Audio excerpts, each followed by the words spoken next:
Hello बच्चों, मैं स्मिता बिजलवान स्वागत करती हूँ आपका आईसीटी वर्चुअल क्लासरूम में। आशा करती हूँ आप सभी स्वस्थ होंगे और अच्छे से अपनी पढ़ाई कर रहे होंगे। बच्चों, आज हम पढ़ने जा रहे हैं क्लास 7 की साइंस। क्लास 7 साइंस में हमारा चैप्टर चल रहा था एसिड, बेस एंड सॉल्ट। आइए तो चलते हैं स्मार्ट बोर्ड की तरफ।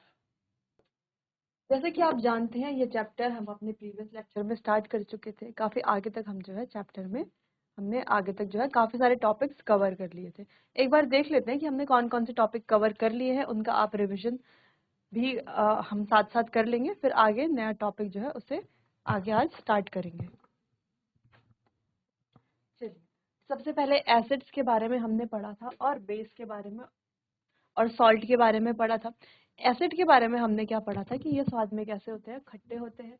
ये नीले लिटमस को लाल लिटमस में परिवर्तित कर देते हैं। ठीक। और अम्ल जो है, हमारे पास कई तरह के अम्ल पाए जाते हैं। कुछ तो हमारे नेचुरल एसिड्स यानी कि प्राकृतिक अम्ल होते हैं, जैसे कि लैक्टिक एसिड या लैक्टिक अम्ल जिसे कहते हैं, सिट्रिक एसिड या सिट्रिक अम्ल जिसे कहते हैं। ठीक, तो ये सारे ही हमारे क्या होते हैं। इसके अलावा एसिटिक एसिड है, फॉर्मिक एसिड है, ये सारे ही हमारे नेचुरल एसिड्स होते हैं बच्चों। वहीं क्षार की अगर हम बात करें तो ये स्वाद में कड़वे होते हैं। ये लिटमस पेपर को लाल से नीले में परिवर्तित कर देते हैं। इसके कुछ एग्जाम्पल हैं, जैसे कि सोडियम हाइड्रोक्साइड, ठीक है, पोटेशियम हाइड्रोक्साइड, ये सारे ही हमारे क्या होते हैं, बेस होते हैं। अब बात करते हैं सॉल्ट की। सॉल्ट जैसे कि NaCl, ये कैसे नेचर के होते हैं, उदासीन यानी कि न्यूट्रल होते हैं। कैसे होते हैं, न्यूट्रल प्रकृति के होते हैं। ठीक है बच्चों, चलिए अब दूसरी चीज, अब एसिड और बेस जब मिलते हैं तो क्या बनाते हैं, उसी को हम आगे डिस्कस करेंगे। अच्छा, इंडिकेटर के बारे में हमने बात की थी बच्चों। तो इंडिकेटर सूचक जो हमें सूचना देते हैं कि कोई भी विलयन हमारे पास अगर है तो वो उसकी प्रकृति कैसी है, क्या वो अम्लीय प्रकृति का है या वो क्षारीय प्रकृति का है या वो उदासीन प्रकृति का है। ठीक, जैसे कि हमने लास्ट लेक्चर में भी डिस्कस किया था। तो इंडिकेटर्स में हमने कई इंडिकेटर्स के बारे में पढ़ा था। सबसे पहले हमने लिटमस के बारे में पढ़ा था। लिटमस जो है कैसे काम करता है, ठीक है, पहला तो हमारा था लिटमस। अब दूसरे इंडिकेटर की बात करें तो दूसरा हमने पढ़ा था चाइना रोल, यानी कि गुड़हल का पुष्प, ये हमारा सेकंड इंडिकेटर। तीसरा हमने पढ़ा था टर्मरिक, यानी कि हल्दी का इंडिकेटर। और चौथा जो हमने पढ़ा वो था हमारा सिंथेटिक इंडिकेटर, ठीक है, जो लेबोरेटरी में बनाया जाता है, जो कि है फिनोल्फथैलीन। इसके अलावा हमने एडिशनली एक और इंडिकेटर की बात करी थी, जिसे हम हायर क्लासेस में बच्चों पढ़ेंगे, वो है मिथाइल ऑरेंज। तो ये जो मिथाइल ऑरेंज है, अगर हम बात करें मिथाइल ऑरेंज की, तो ये क्या है, ये भी एक प्रकार का इंडिकेटर है, लेकिन कैसा इंडिकेटर है, सिंथेटिक इंडिकेटर है। ठीक, तो जैसे कि हम यहाँ पर देख सकते हैं कौन सा इंडिकेटर जो है कौन सा कलर देता है, कौन सा कलर शो करता है। चलिए, तो लास्ट लेक्चर में हम फिनोल्फथैलीन की बात कर रहे थे। तो हमने कहा था कि फिनोल्फथैलीन जो है एसिड में कैसा हो जाता है, कलरलेस हो जाता है, और बेस में रेड हो जाता है। ठीक है, बेस में अपना कलर क्या कर लेता है, रेड कर देता है। तो आप यहाँ पर कंफ्यूज ना हो बच्चों कि यहाँ पे एल्केलाइन और बेस दो चीजों को क्या मतलब है, या तो हम बेस कहे, हम इसे एल्केलाइन क्यों कह रहे हैं। अब जो बेस होते हैं सारे, वो क्या होते हैं, सारे डिसॉल्व नहीं होते हैं वाटर में, यानी कि जल के साथ घुलनशील नहीं होते हैं। ठीक, अब कुछ बेस ऐसे होते हैं जो जल के साथ घुलनशील होते हैं, इसीलिए उन्हें क्या कहा जाता है, एल्केलाइन कहा जाता है। ठीक है, जो क्या होते हैं, वाटर सॉल्युबल होते हैं। तो ये जो एल्केलाइन कहा गया है, तो इसे क्यों कहा गया है, क्योंकि ये क्या है, वाटर सॉल्युबल है, यानी कि जल के साथ घुलनशील। जैसे कि सोडियम हाइड्रोक्साइड है, ये क्या है, जल के साथ घुलनशील है। बाकी जो हमारे बेस होते हैं वो जल के साथ घुलनशील नहीं होते ज्यादातर। ठीक, चलिए तो वापस आते हैं फिनोल्फथैलीन पे। तो फिनोल्फथैलीन जो है वो क्या है, एक सिंथेटिक इंडिकेटर है। ठीक, फिनोल्फथैलीन की तरह मिथाइल ऑरेंज भी क्या है बच्चों, एक, अच्छा फिनोल्फथैलीन की तरह मिथाइल ऑरेंज एक क्या है, सिंथेटिक इंडिकेटर है।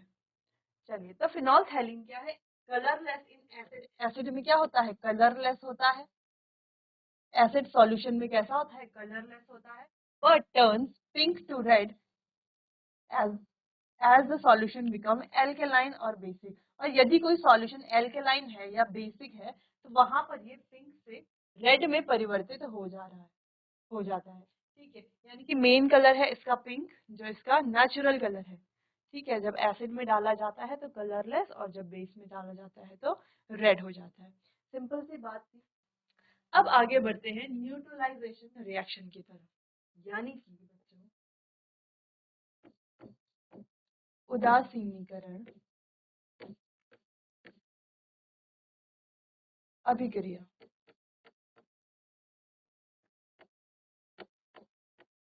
अब ये उदासीनीकरण अभिक्रिया क्या है, उदासीन होना यानी कि न्यूट्रल होने का मतलब क्या है।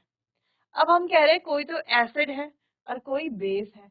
एसिड क्या करते हैं, जो एसिड होते हैं वो क्या करते हैं, H पॉजिटिव आयंस देते हैं, जो बेस होते हैं वो क्या करते हैं, OH नेगेटिव आयंस देते हैं। ठीक, ठीक है, चलो ये तो हमने पढ़ लिया था जब हमने एसिड और बेस के बारे में पढ़ा था।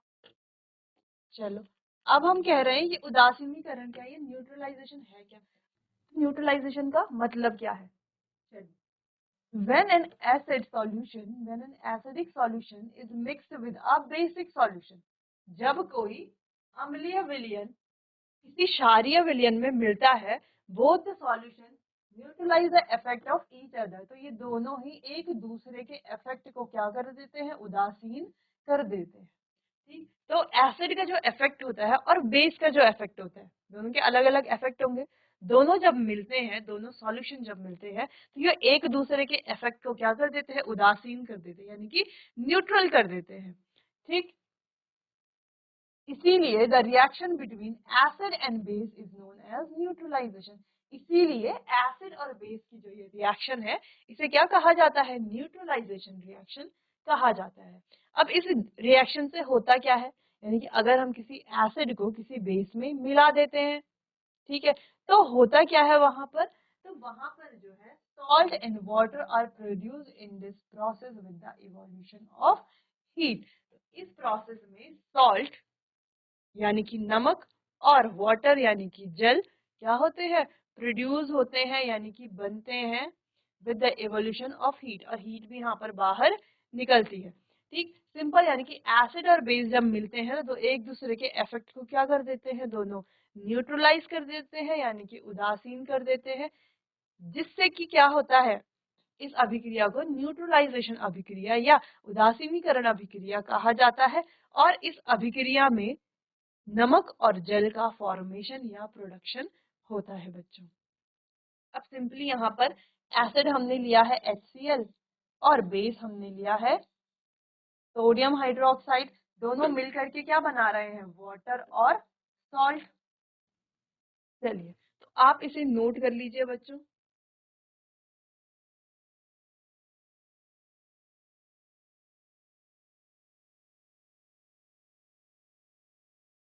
ये तो बात रही न्यूट्रलाइजेशन रिएक्शन की,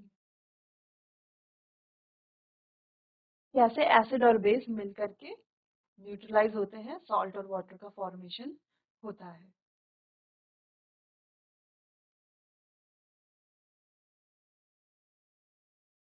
चलिए, न्यूट्रलाइजेशन इन एवरीडे लाइफ। अब हम पढ़ेंगे कि ये जो न्यूट्रलाइजेशन है, ये जो उदासीनीकरण है, ये हमारी एवरीडे लाइफ में होता है या नहीं होता है तो कैसे होता है ना, क्या पता ये हो रहा और हमें पता ही नहीं। ठीक है, चलिए, तो स्टार्ट करते हैं सबसे इम्पोर्टेंट टॉपिक इस चैप्टर का, और यहाँ से ज्यादातर क्वेश्चन आपके एग्जाम में पूछे जाते हैं। पहला है हमारा इनडाइजेशन, यानी कि अपाचन। अब इससे तो आप सब लोग जानते ही होंगे अपाचन के बारे में। अपाचन क्या होता है, यानी कि पाचन का जो विपरीत है वो क्या है, अपाचन। ठीक, ये भी क्या है, हमारा एक एग्जाम्पल हो सकता है कि दैनिक जीवन में उदासीनीकरण का ये एक उदाहरण है। ठीक, अब इस अपाचन के दौरान क्या होता है, अब अपाचन कई चीजों से हो सकता है। ठीक, अब कैसे होता है इसको हम यहाँ से स्टार्ट करेंगे। During indigestion, taking milk of magnesia, यानी कि दूध या मैग्नीशियम को लेने से give us relief as it neutralise the effect of excess acid produce inside the stomach. ये क्या कर देता है, जो हमारे स्टमक के अंदर एक्सेस एसिड प्रोड्यूस होती है उसके इफेक्ट को न्यूट्रलाइज कर देता है। अब एक्सेस एसिड, एसिड कहाँ से आई, अब हम जानते हैं ये क्या होता है, हमारा स्टमक होता है। ठीक, अब स्टमक में क्या होता है, ये स्टमक यानी कि पेट, अब ये जो हमारा पेट है, हम जो खाना खाते हैं यहीं पर जाता है। ठीक है, खाना खाते हैं तो यहीं पर जाता है। ठीक है, तो वो एकदम से हम क्या कहते हैं, वो खाना जो हमारे पेट में जाता है, वो किसकी मात्रा, वहां पेट में जो है एसिड मौजूद होता है, जो खाने को क्या करता है, खाने को पाचन करता है, डाइजेस्ट करता है। ठीक, लेकिन जब क्या हो जाए, यहाँ पर एसिड की मात्रा ज्यादा हो जाए, है ना, एसिड की मात्रा ज्यादा हो जाए, एसिड जो है वो क्या हो जाए, बहुत ज्यादा हो जाए, तो हम कहते हैं ना, बहुत बार जब हम कुछ तला या बाहर का कुछ खा लेते हैं, या हम ओवर ईटिंग कर लेते हैं, ज्यादा खाना खा लेते हैं, तो क्या हम कहते हैं कि एसिडिटी हो रही है, अपाचन हो रहा है। ऐसा क्यों, क्योंकि जो एसिड है उसकी मात्रा जब बढ़ जाती है पेट में, तो हमें जो है वॉमिटिंग जैसा फील होता है। ठीक, तो ये सारे कारण किस वजह से हैं, जब शरीर में, या हम कह सकते हैं स्टमक में जो है एसिड की मात्रा इंक्रीज हो जाती है, बढ़ जाती है।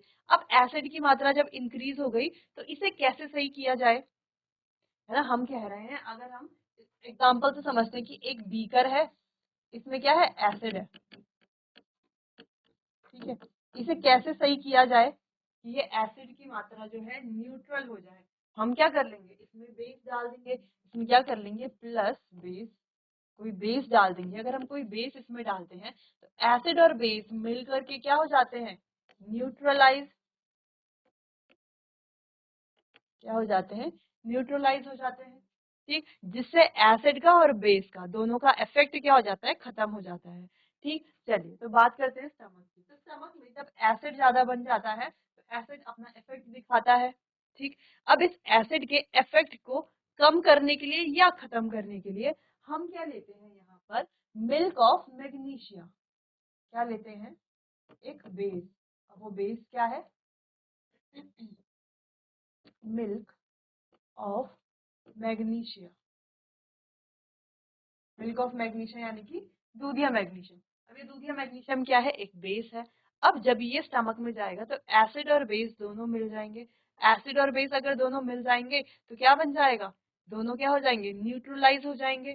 ठीक, ये क्या कर देगा, ये जो एसिडिटी हो रही थी, जो इंडाइजेशन हो रहा था, इसके इफेक्ट को खत्म कर देंगे, जिससे कि जो भी पर्सन इससे क्या हो रहा है, इफेक्ट हो रहा है, उससे क्या मिलेगा, रिलीफ मिलेगा। ठीक, चलिए तो ये बात थी अपाचन यानी कि इंडाइजेशन की। अब आप इसे नोट कर लीजिए बच्चों।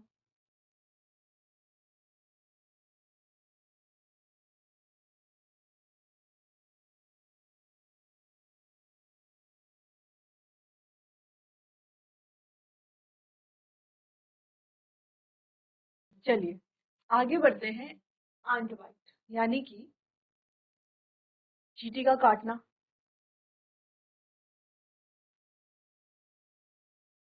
या हम कह सकते हैं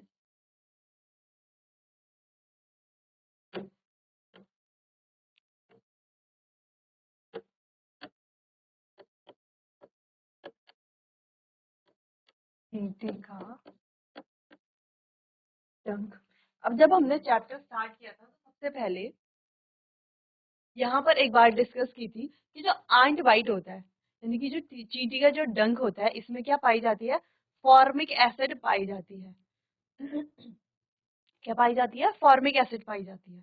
ठीक, अब ये जो है, ये न्यूट्रलाइजेशन का एग्जांपल कैसे है, देखो, the effect of ant sting which is caused by formic acid can be neutralized by rubbing moist baking soda, basic in nature। देखो, अगर हम मान ले हमारा ये है हाथ,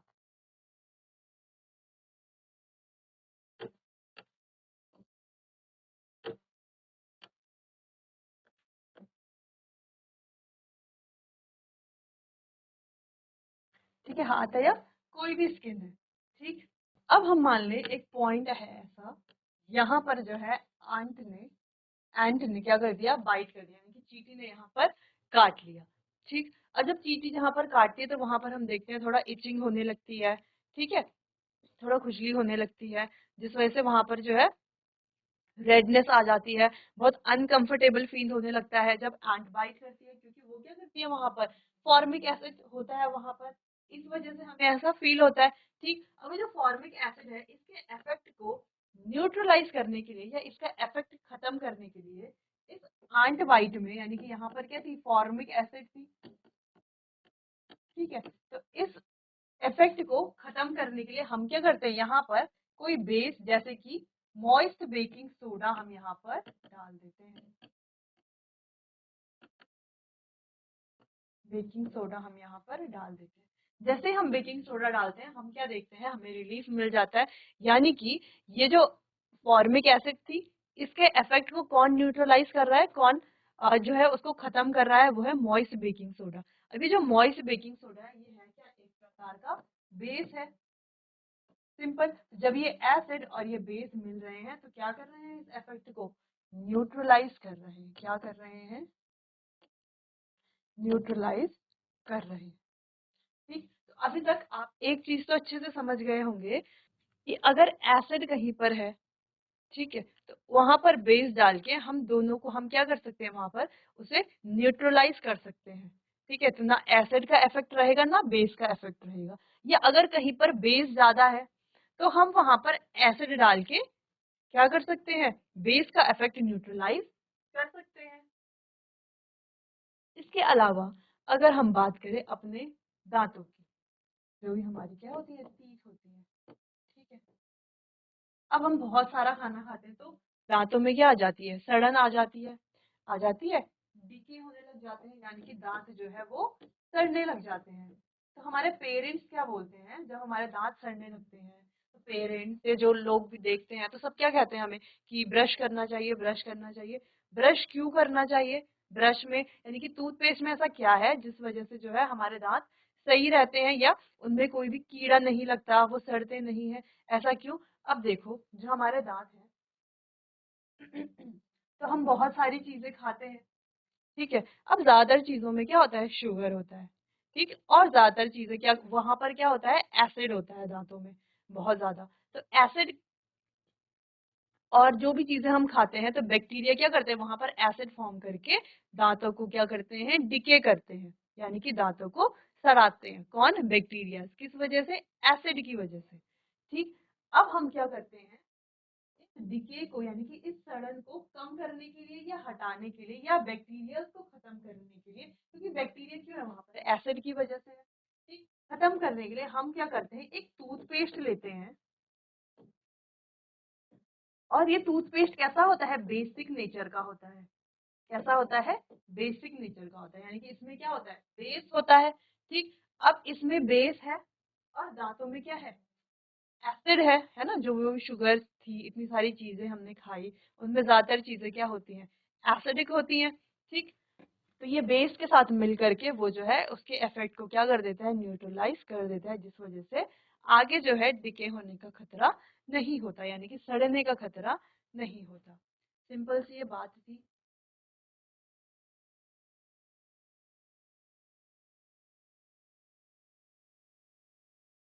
चलिए अब बात करते हैं अगला टॉपिक जो कि है सॉइल ट्रीटमेंट, यानी कि मृदा उपचार।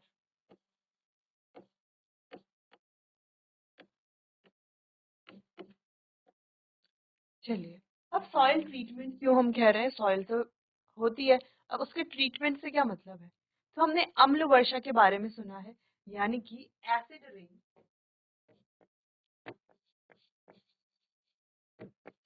एसिड रेन यानी कि अम्ल वर्षा,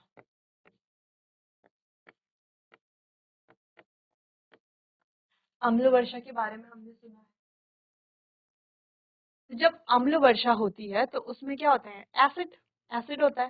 ठीक, अब वो जो एसिड है यानी कि वो जो अम्ल है वो कहाँ पर गिरता है, मिट्टी में गिरता है। ठीक है, जिस वजह से जो सॉयल है, मिट्टी है, वो कैसी हो जाती है, एसिडिक नेचर की हो जाती है। कैसी हो जाती है, एसिडिक नेचर की हो जाती है।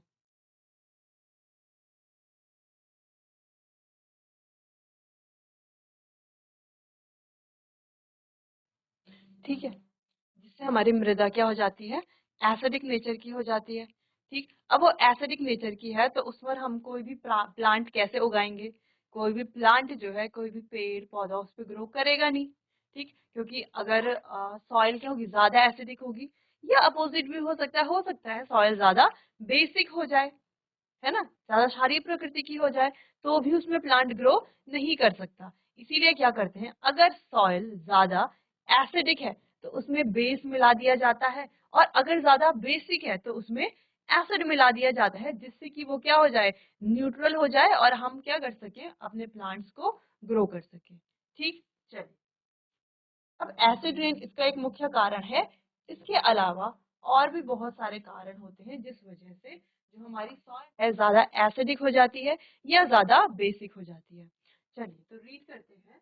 Plants do not grow well when the soil is either too acidic और टू बेसिक। तो प्लांट्स जो है वो अच्छे से ग्रो नहीं करते, उगते नहीं है, अगर सॉइल जो है वो ज्यादा एसिडिक है यानी कि टू एसिडिक है, और टू बेसिक या फिर ज्यादा बेसिक है। ठीक, when the soil is too acidic तो फिर क्या किया जाता है, उसका उपचार किया जाता है, ट्रीटमेंट किया जाता है। अब ट्रीटमेंट कैसे करेंगे, अगर देखो, when the soil is too acidic, अगर soil ज्यादा acidic है तो it is treated with bases like quicklime और slaked lime। तो इसको जो है बेस के साथ ट्रीट करते हैं, जैसे कि हमारा कैल्शियम ऑक्साइड है या कैल्शियम हाइड्रो ऑक्साइड है, हम कह रहे हैं जैसे कि हमारा क्विक लाइम है या स्लेक्ड लाइम है। तो इनके साथ इसको क्या किया जाता है, सॉइल को ट्रीट किया जाता है, यानी कि सॉइल में ये डाले जाते हैं, ट्रीट किया जाता है, जिससे कि अगर वो पहले ज्यादा एसिडिक थी तो हमने उसमें quick lime, calcium hydro slaked lime डाल करके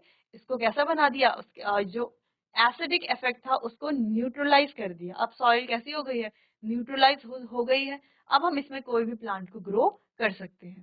ठीक, दूसरी चीज, if the soil is basic, और अगर सॉइल ज्यादा बेसिक है तो क्या किया जाए, तो organic matter is added to it. तो जो भी हमारे ऑर्गेनिक मैटर्स होते हैं उनको इसमें डाल दिया जाता है, क्योंकि ऑर्गेनिक मैटर क्या करते हैं, एसिड रिलीज करते हैं, जो क्या करता है, बेस के इफेक्ट को न्यूट्रलाइज कर देता है। सिंपल सी बात है, हमने कहा हम क्या करेंगे, अगर सॉइल ज्यादा बेसिक है तो उसमें ऑर्गेनिक मैटर डाल देंगे।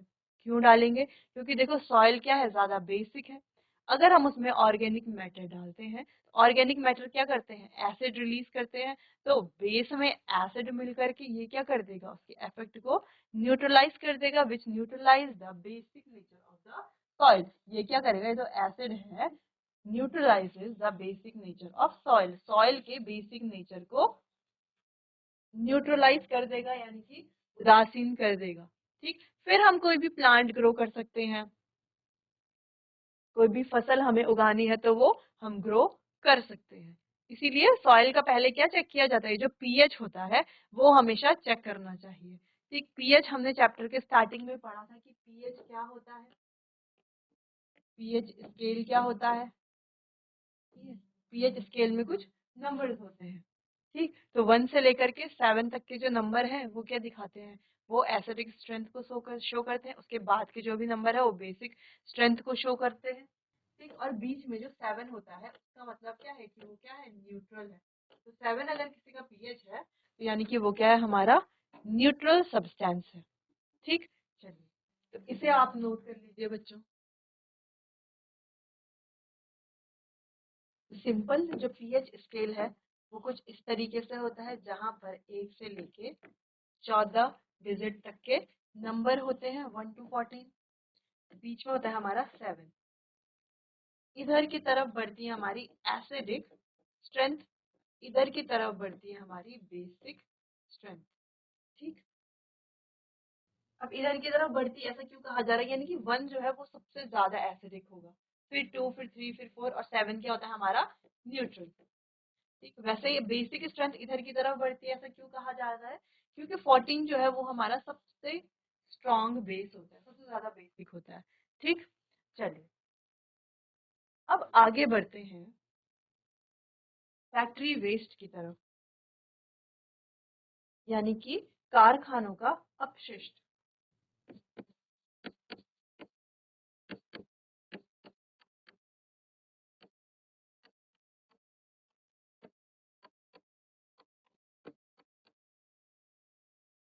The waste of many factories contain acid.